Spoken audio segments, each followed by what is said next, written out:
Yo, what's in the box? You are Locked On A's, your daily Oakland A's podcast, part of the Locked On Podcast Network, your team every day.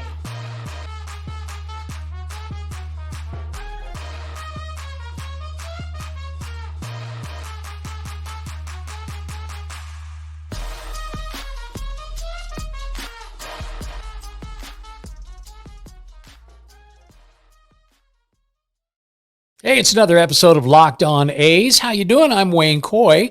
I'll be your host for this podcast every single day on the Locked On Podcast Network. Everything athletics right here for you to take and enjoy. And right now I would say needles and pins maybe is the best description, because literally just days away from an owners meeting in Arlington, Texas that could result in the Oakland A's moving from Oakland to Las Vegas. And obviously we're watching to see what happens there. And today's episode is brought to us by Jace Medical. Jace Medical wants you to empower yourself when you purchase a Jace case, providing you with a personal supply of 5 antibiotics that treat 50 plus infections. Pretty cool. Get yours today at jacemedical.com. That's JASE medical.com. Mark Canha in the A's outfield? Well, no. We watched Mark leave. Remember, he was a free agent. Well, then he just got traded just a few weeks ago from the Milwaukee Brewers to the Detroit Tigers. But did you know that the A's were actually actively looking at bringing Mark back? They were. We just found that out today. And here's the thing. His salary, without a doubt, would be the highest on the teams. He'd be somewhere around 11 to 12 million, I think 11 and a half, somewhere in there. It would make him the highest paid player on the team now that Trevor May is gone. In fact, it would have been more than Trevor anyway. Well, woulda, shoulda, coulda there. We wish, of course, Mark all the best. Just a great guy. He really, really, truly is a good dude and heck of a player. So he'll be doing his thing for the Detroit Tigers, not the A's. When I heard that, though, I was like, oh, I kind of already sort of wondered if maybe they would at least look into it, but nothing doing. Okay, Mayor Thao has sent out, as we told you, those Stay in Oakland boxes. Those went to a bunch of owners. There's 30 total, of course, even including John Fisher. So it'd be 29 owners if she was going to send it to everybody, but I think there was some targeting going on. And these are just some of the teams according to ESPN.com's Tim Keown, I think is how you say it. 15 of the 29 owners received a letter from the mayor, which we're going to get into in a minute. But some of those teams include the Yankees, the Mets, big markets, Red Sox, Dodgers, Angels, Diamondbacks, Padres, Phillies, Marlins, and even the Detroit Tigers. Mariners, of course. So why did they target them? Because they think there's a chance that they may, based on their own circumstances, see what's going on with the A's, and you say, no, we're not at a point yet where we could say yes to that. So they would vote no on relocation. And we'll see if the Stay in Oakland boxes make a difference, or the letter from Mayor Thao, which we should talk about for a minute. According to ESPN, Tim Keown says that the mayor has reiterated many points that she's been making going all the way back to April. Remember when the announcement was made, she pretty quickly said, well, she said a lot, but one of the things she said was that there was no comparing the two markets. She really felt like Oakland was the better of the two. And she sort of goes back to that in this letter. She said it's according to her anyway, securing funding for a $12 billion, 55-acre residential retail waterfront development that includes a 35,000-seat stadium. They have pretty much cleared the path for that, but then John Fisher decided that he didn't need those 55 acres or the $12 billion or the 35,000-seat stadium, all those things that the A's said were so important, and now have lowered their sites down to the point where it is a 9-acre site.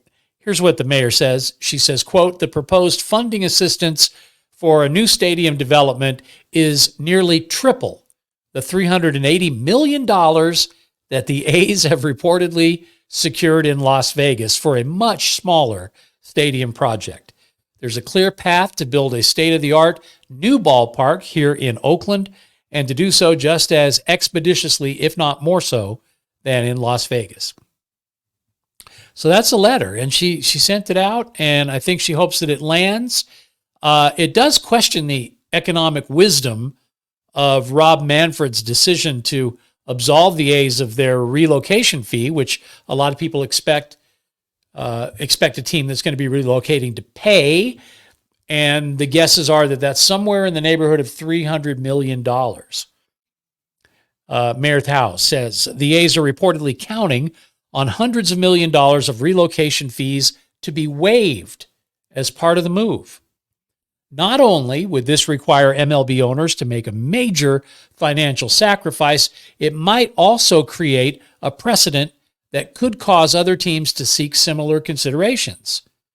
I think it's important that she put that in there.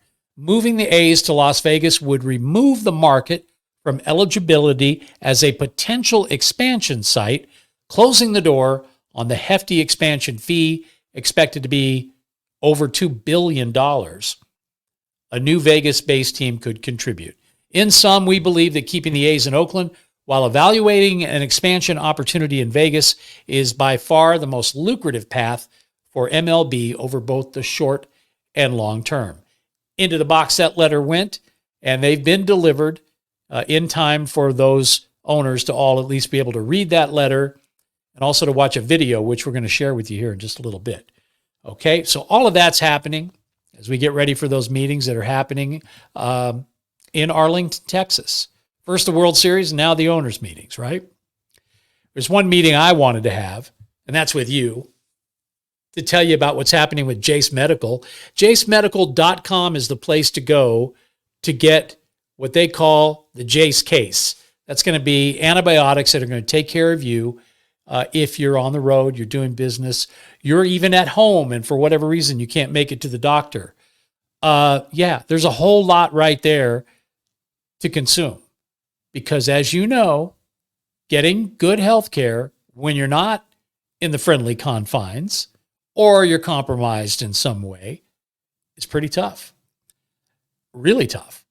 So what Jace Medical has done is they've been able to make sure that if there is an issue with a supply shortage, if there's an issue with you being able to connect with a doctor, you can get the medical life-saving antibiotics and a long, long list of daily medications that are available to you from Jace. They can all be ordered in a 1-year supply. Now, this does include ED medicines as well.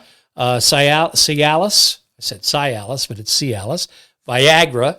See what I did there? I combined the two. And Ravashi, which is the new one.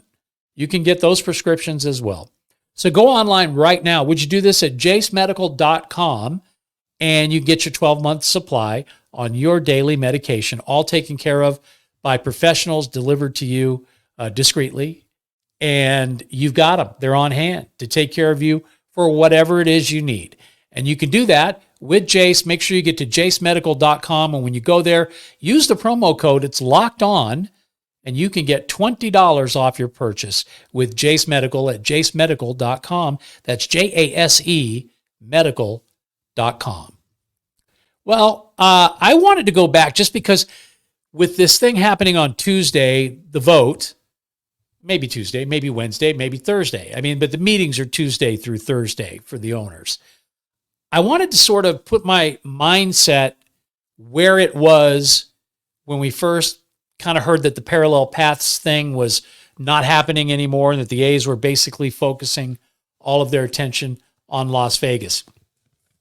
I wanted to see if I could remember what my headspace was, and thankfully, because I was on the radio at that time, I've got a recording of the show. So I went back and I listened, and the emotion that was coming out of me that particular day, which would have been, I think, the 21st of April. The news broke on the 20th. First thing I did was I went to Jose Canseco's Showtime Car Wash, because that's what you do, right? I was kind of hoping Jose would be there and Maybe he could commiserate with me, because at that point they were announcing, that they had a binding agreement. It was, and who knew at the time what that meant? I'm pretty sure the A's don't even know what that means.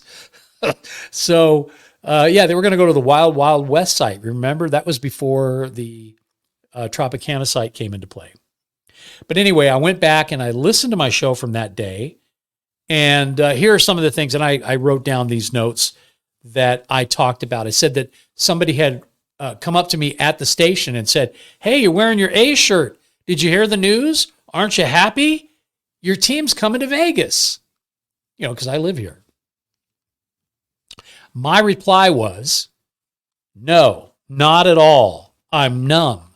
I'm shell-shocked on one hand, and I'm not surprised one bit on the other."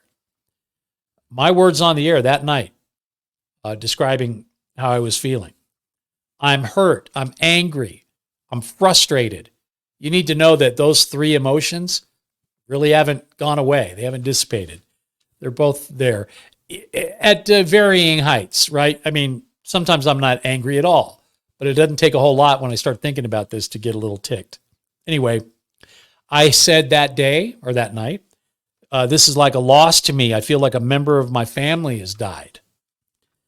I said, I may come around, and I suppose if it does happen and enough time goes by, I might accept the reality at some point. But man, not today. Not this week, not this month, and probably not for a very long time. John Fisher should sell the team to an owner or owners that will keep the A's in Oakland. Now, I said that back in April, and believe me, I still feel the same way. But he won't. Dave Kaval should stand up to Fisher and say, I don't want to be a part of this travesty. I want to be on the right side of history. I quit. But he won't. So, if the owners vote for relocation, which could happen, a lot of people expect that it will happen. If the legal challenge and effort to get the referendum on the ballot in November of 2024, if schools over stadiums swings and misses, and for whatever reason they're not able to get the signatures, or they're not able to get on the ballot at all, or get the referendum, or get the petition approved, if none of that happens, and that $380 million is secure for the A's and Fisher, well, then I guess at that point, that would be that, right? At that point. But you need to know that this fan base loves its team, if you didn't know that already. And you need to know that it's going to do everything in its power to keep its team. Just kind of how they roll. And if it does happen, if they do move, you also need to know that it won't be because we, Athletics Nation, A's fan Lee, didn't give it every single thing that we've got in our being. There's only so much we can control. You may get to a point where, what's happening is all out of our control. And if that's the case, well, then I think at least you can look back and you can say that the Oakland A's fans did all they could do. There is no quit in an A's fan. And I can tell you this, until the shovels are in the ground, you're not going to see them back down. It's just not wired that way.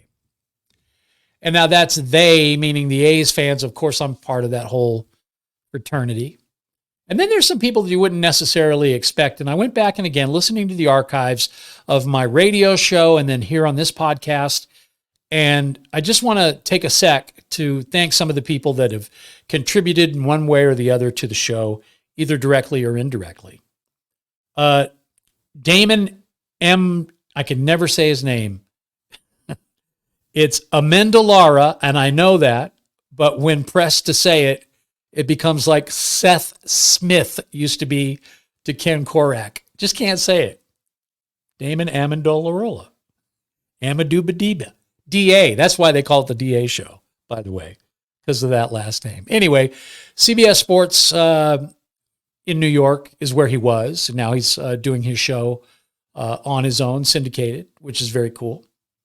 Stu Clary, our buddy from Vacaville, just a normal guy, carries a lunchbox, and came up with this killer idea of a reverse boycott. And I was there for that game, and wow, talk about memories. I will never forget the way that night felt. And we owe it all to, to a lot of people, but the actual germ of the idea was Stu's. And Stu stayed involved all the way through till the day happened. Of course, he got help. Oakland 68s were there, and we want to thank them as well. Jorge is the best. He's been on the show, and we just love Jorge Leon, who's been right there at the front. I think the guy could run for mayor of Oakland at some point if he wanted to. Good dude, too. These are all good people. Alan Snell here in Las Vegas, lvsportsbiz.com. They make it their life's work to basically look at the business side of sports, take you under the hood. And Alan does a fantastic job of reporting. He's been all over this story since the very beginning, and not just from the Las Vegas point of view, which has sort of unfortunately worked against them, I think, to a degree. I just heard that they got denied a credential to be able to cover the F1 race in Las Vegas, all because they were just basically being honest about what's going on. I mean, F1 is underperforming in the sense that the tickets aren't selling. The hotel rooms are going for less than they were, a lot less. That needs to be reported, and it was by LV Sports Biz. But Alan was unfortunately the person who's had to pay the price because they took away the credential for them to be able to, cover it with the rest of the press.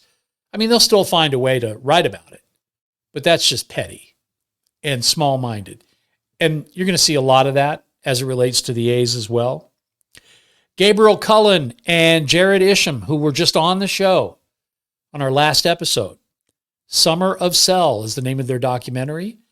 And they've been very good about assembling this video that we're going to close the show with here today, that if you haven't seen it yet, you need to stick around because it's worth every second of watching it or just listening to it if you're getting the audio version of our podcast today, because it still gets through the message. And this is the video that was sent to all of the MLB owners as they get ready to have their meetings this coming week. Chris Collins, Sacramento's hockey guy, a former morning show host there, not just a morning show host, but a radio legend in Sacramento and in the Bay Area. Biggest San Jose Sharks supporter I know, and definitely a great contributor to this show. Thanks to him, David Sampson, former president of the Miami Marlins, who knows a thing or two about a thing or two, and is the host of the Nothing Personal podcast, which if you've been paying attention to that over the last 6 months or so, David has spent quite a bit of time talking about the A's and looking at it from an ownership perspective as well as from a fan's perspective, and very entertaining at the same time. So I want to thank David for all of that. Jason Burke, who used to host this podcast, and then had to leave just based on his time constraints and his need to spend time with his son. And he does a lot of writing, Sports Illustrated and Inside the A's. If there's a guy who really is able to sort of keep track of all the nuts and bolts of the Athletics and their comings and their goings and the players and, what's going on down at the farm and all of that. I mean, he's a great purveyor of all things A's, and he passes that on with the passion of a fan, yet at the same time, somebody who's extremely well-versed and is a professional. I'll even say this, I think he's a journalist. And so Jason's been just a joy and I've never met the man, never even talked to him, but certainly have watched from a distance. And now obviously I'm trying to fill those shoes that he filled so well for a couple of years here. So anyway, Jason, keep up the good work, man. You're great. Adrian Hernandez here in Las Vegas and in Los Angeles with the Sporting Tribune.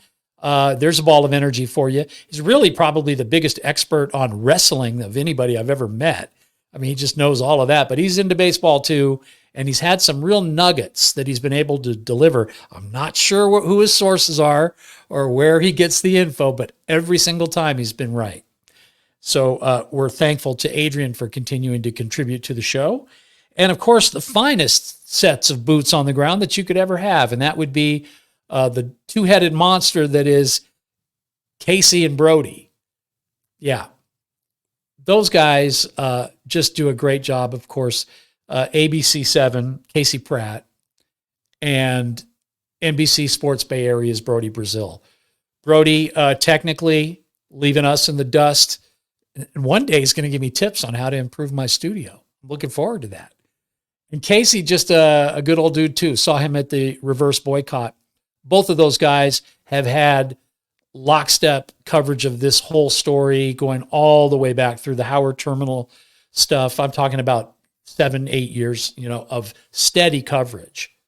And you can count on them to be able to give you that news. And I'm proud to be part of that fraternity as well. So to all of those people that we mentioned, I want you to know that what you do doesn't go unnoticed. Absolutely paying attention. Not just me, but all the A's fans and the people that are just sort of trying to figure out what A's fans are all about. So thanks for the work that you do. Keep on doing it. And it is that part of the show where I'm going to have to say to you that we'll get together again next time because, well, for this time, we're out of time except for that video that I promised you. So come on back, by the way. If you are a first-timer, let us know about that. If you're an everydayer, put that in the comments section on YouTube. And, of course, if you can give us a thumbs up, if you can subscribe, that's how we grow the channel. And it's also how you'll know when we're back here again with another episode. Love to do it for you. It's Locked On A's. I'm Wayne Coy. And until the next time, you keep on swinging. In Oakland, a big crowd, over 54,000 strong.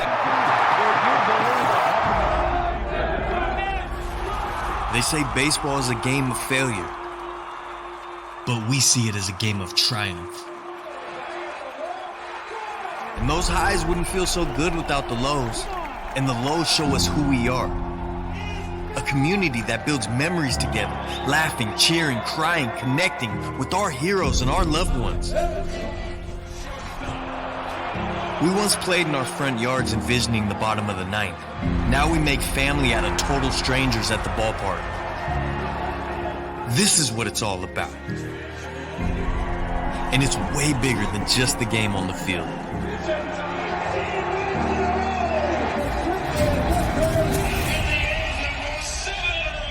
It's my privilege and honor to share with you the greatest game of all.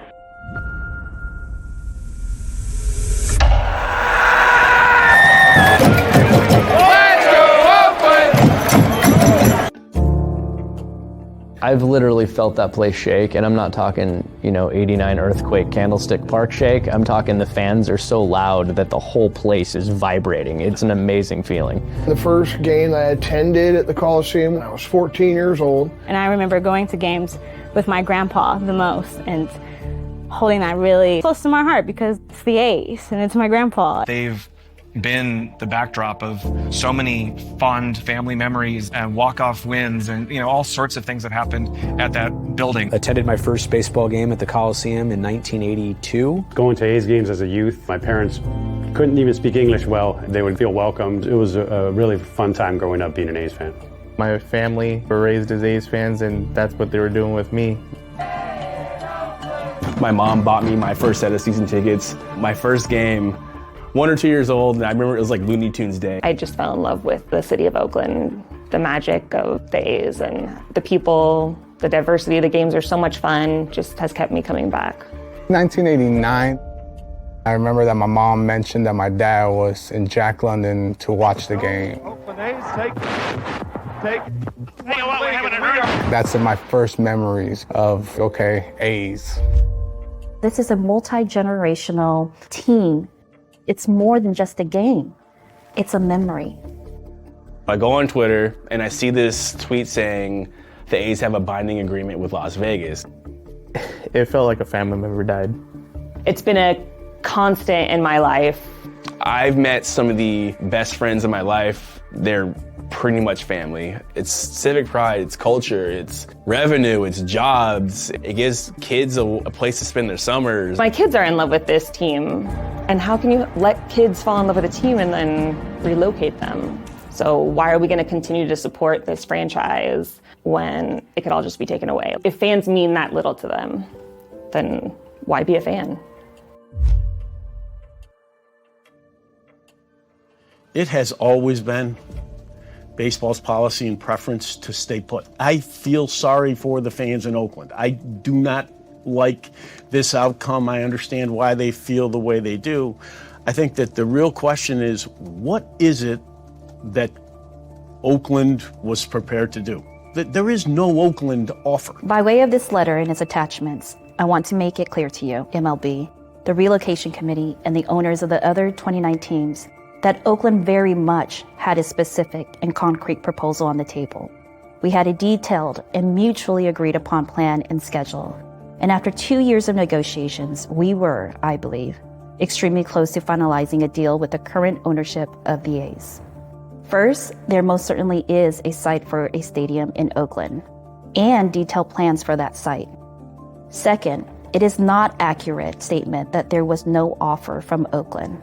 Oakland has made the A's multiple offers over the last several years. All have been rejected, despite the fact that Oakland's current offer includes more money for both on-site and off-site infrastructure than the A's themselves requested. You know, had the A's just said, we want 9 acres of Howard Terminal to just build a ballpark, I think it would be done by now. Like, it would be under construction or done by here in 2023. You don't build a stadium based on the club activity alone. The community has to provide support. There is still a deal within reach here if you had an ownership group that wanted to reach that deal. The crowds, the turnout, the support for the team is a huge positive, reinforces my view that Oakland is a major league market. I remember the wild card game 2019. You know that game was obviously sold out. Mount Davis was filled. And you see how quickly the fans have gobbled up every ticket in this ballpark. It's unbelievable. How special is that for you when you see that? We just have a great fan base.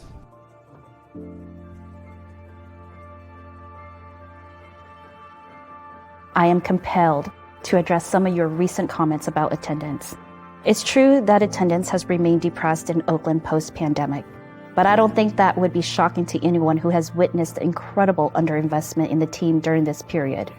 As we saw in 2019, when the A's were competitive, the fans turned out. We've always been a very strong fan base. We've always supported the team. Don't tell me that there's no fans here. They didn't all just go away in 4 years. All of this that's happened within the last 4 years is really the boycott. I started seeing things turn in the wrong direction that night where I received the first phone call from Dave Kaval saying it's going to leak, so wanted to give you a heads up that we are going to announce a land deal in Las Vegas. Leaving this franchise with a stripped-down roster, the lowest in payroll. There was a time when Oakland had some of the top payrolls in all of Major League Baseball, and now always consistently at the very bottom. This lack of investment is, I believe, a disservice to the team, to the league, and baseball fans everywhere. Despite this chronic underinvestment, a near doubling in season ticket prices, and despite the ownership group making it very apparent that they were looking to leave, the fans organized something remarkable. The reverse boycott amply demonstrated just how deep the bond is between this team and this city. Frankly, the fans themselves did what the A's current owners have chosen not to do for the last few years. They packed the stadium.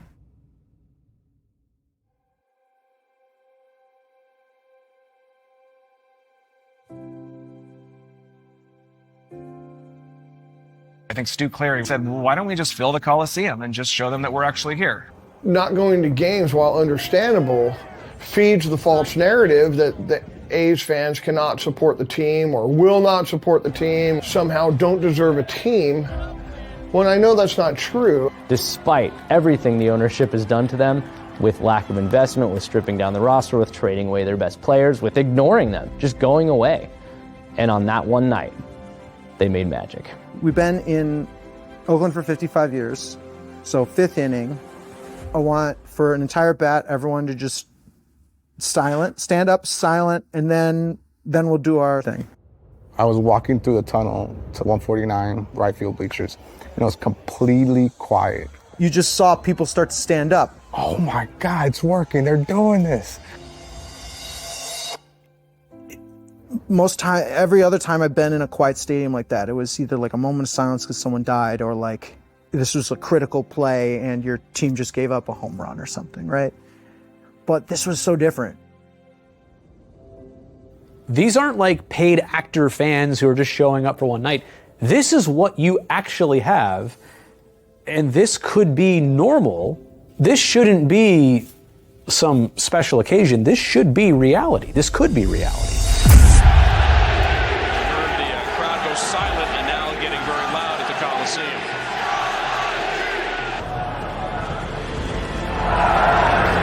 So you can hear the chant in the background.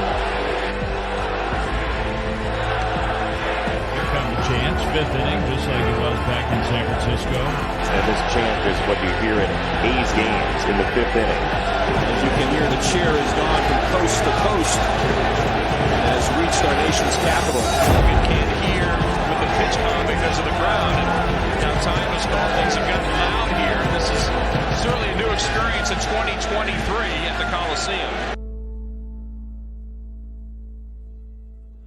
Oakland had done so much to try and make this work.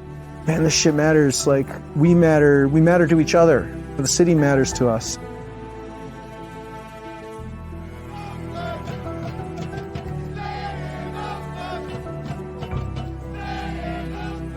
And if the A's remain rooted in Oakland with a committed ownership team, I can promise you the fans will keep showing up.